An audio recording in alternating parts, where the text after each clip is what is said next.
2025 সালের মাধ্যমিক পরীক্ষায় ইতিহাসের প্রশ্নপত্রে যে ম্যাপ পয়েন্টিং থাকে সেই ম্যাপ পয়েন্টিং নিয়ে তোমাদের দুশ্চিন্তার অন্ত থাকে না। অথচ এখানে 4টা ম্যাপ পয়েন্টিং দেওয়া থাকে, 4টা জায়গার নাম বলা থাকে। এই 4টে করতে পারলে 4 নাম্বার তো হবেই, এমনকি এই বিভাগগুলোতে এই যে উপবিভাগগুলো থাকে এখানে মোট 5টি উপবিভাগ থাকে। প্রত্যেক উপবিভাগে 4টি করে প্রশ্ন দেওয়া থাকে, মোট 20টি। প্রশ্নে বলা থাকে প্রত্যেকটি উপবিভাগ থেকে অন্তত একটি করে মোট 16টি প্রশ্নের উত্তর দাও। তো খাতা দেখতে গিয়ে আমাদের যে অভিজ্ঞতা হয়েছে, আমরা দেখেছি একটু পড়াশোনার মধ্যে আছে এই রকম ছেলেমেয়েরা ওই 20টা যে প্রশ্ন থাকে না, ওই 20টা প্রশ্নের 20টাই করে দেয়। আবার দেখা গেছে 20টা প্রশ্নের মধ্যে 4টা ভুল হয়েছে। তাহলে থাকে কত? 4টা ভুল হলে থাকে কত? 16। তাহলে আমরা কিন্তু ওই জায়গাটাতে 16 নাম্বারেই দিই, যতই সে 4 নাম্বার ভুল করুক। মানে সবচেয়ে কম নাম্বার পাওয়া যে প্রশ্ন মানে 0, সেটাকে বাতিল করে আমরা বেশি নাম্বার পাওয়া অর্থাৎ 16 নাম্বারকে গ্রহণ করি। অর্থাৎ এক্ষেত্রে তোমরা দেখতে পাচ্ছ যে পূর্ণমান 16 নাম্বারের যে করতে হয়, অথচ একটা ছেলে কিংবা মেয়ে 16 নাম্বারেই পেয়ে যাচ্ছে। কৌশলটা কি না, এই উপবিভাগের 20টা থেকে 20টাই করে। সুতরাং ম্যাপ পয়েন্টিংটা একটা ভীষণ গুরুত্বপূর্ণ বিষয়। আর এখানে দেখো ম্যাপ পয়েন্টিংটা অত্যন্ত সোজা এবং ভীষণ সাজেস্টিভ হয়। আজ আমি তোমাদের 10-12খানি ম্যাপ দেখিয়ে দেবো এবং এটার মধ্য থেকে 2025 সালে 4টা প্রশ্ন তোমরা অবশ্যই পাবে। মনে রাখবে এখানে যেটা বলা থাকে, আরেকবার আমি রিপিট করি, প্রত্যেকটি উপবিভাগ থেকে অন্তত একটি করে মোট 16টি প্রশ্নের উত্তর দাও। প্রত্যেকটি উপবিভাগ থেকে একটি করে মোট 16টি প্রশ্নের উত্তর দাও। এখানে 5টা উপবিভাগ আছে, প্রত্যেক উপবিভাগে 4টি করে প্রশ্ন আছে, অর্থাৎ 5টা উপবিভাগে 20 নাম্বারের প্রশ্ন দেওয়া আছে। আমার করতে হবে 16টি, মানে 16 নাম্বার। তাহলে এখানের পূর্ণ মান হচ্ছে 16। আচ্ছা, তাহলে দেখো আমরা শুরু করি ম্যাপ পয়েন্টিংয়ের সাজেশান। তোমরা একটু লিখে নেওয়ার চেষ্টা করো। সাঁওতাল বিদ্রোহের এলাকা ভাগলপুর।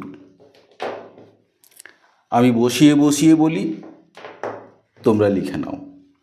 সাঁওতাল বিদ্রোহের এলাকা ভাগলপুর।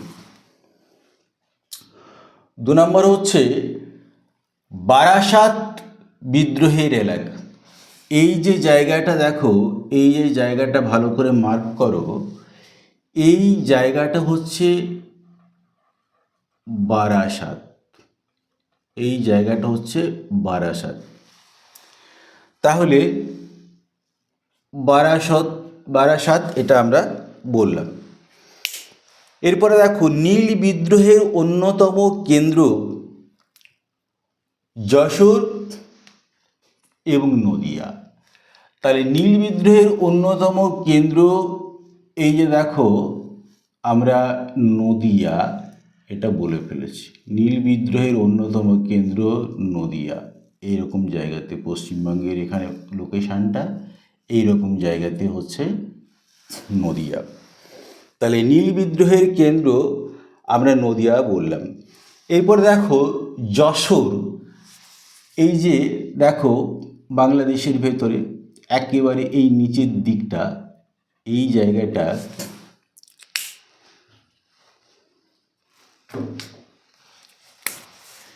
এই জায়গাটা হচ্ছে যশোর,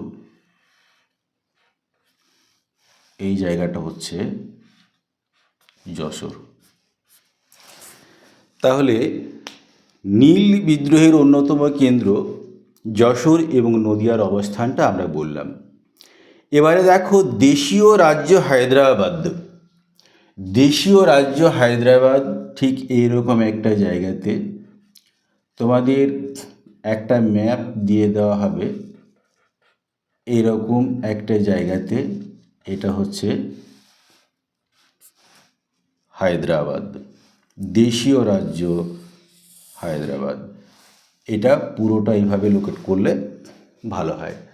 তো তোমাদের পরীক্ষাতে এই রকম একটা ম্যাপ তোমাদের সাপ্লাই করা হবে, ফাঁকা ম্যাপ, এবং প্রশ্নপত্রে থাকবে। যেমন ধরো আমার কাছে 2022 সালের একটা প্রশ্নপত্র আছে। 2022 সালের প্রশ্নপত্রে কী কী পড়েছে ম্যাপ পয়েন্টিং আমি একটু বলে নিই।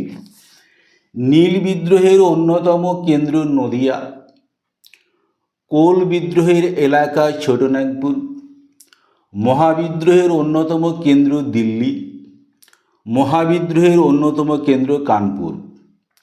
মূলত মহাবিদ্রোহের অন্যতম কেন্দ্র দিল্লি এবং মহাবিদ্রোহের অন্যতম কেন্দ্র কানপুর, এই দুটো 2024 সালে কিন্তু পড়ে গেছে।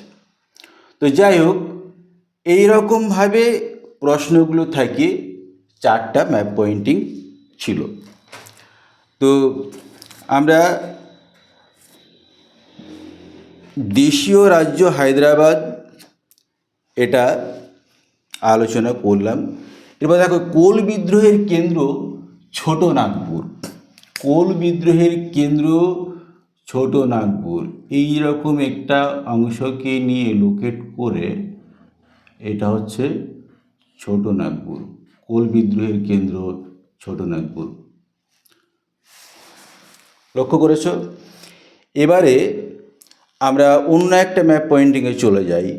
মহাবিদ্রোহের কেন্দ্র মিরাট, ব্যারাকপুর।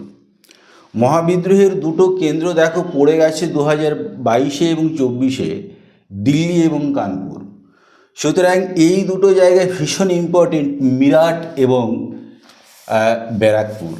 তাহলে ব্যারাকপুর দেখো, এই যে এখানে যে উঁচু অংশটা, তার উপরের দিকটা, এই দিকটা কি আমরা লোকেট করছি, এটা হচ্ছে ব্যারাকপুর।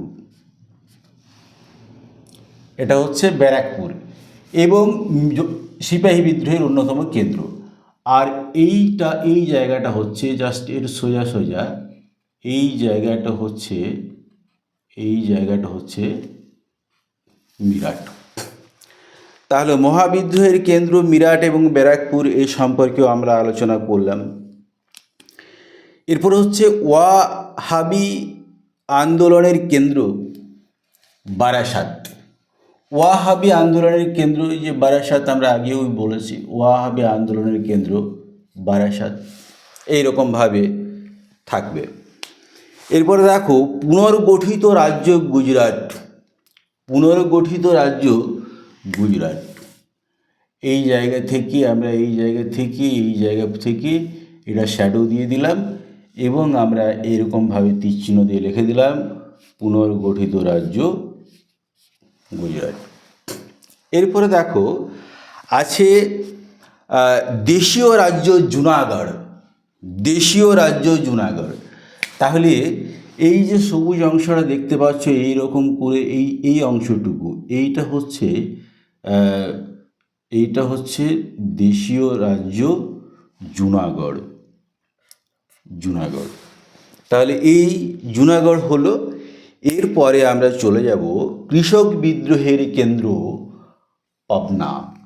কৃষক বিদ্রোহের কেন্দ্র পাবনা, এই জায়গাটা হচ্ছে কৃষক বিদ্রোহের কেন্দ্র।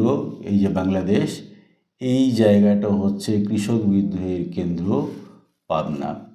তাহলে এতক্ষণ পর্যন্ত ম্যাপ পয়েন্টিংয়ে যে 4 নাম্বার থাকে, সেই 4 নাম্বারের সাজেশান ভিত্তিক আলোচনা করলাম।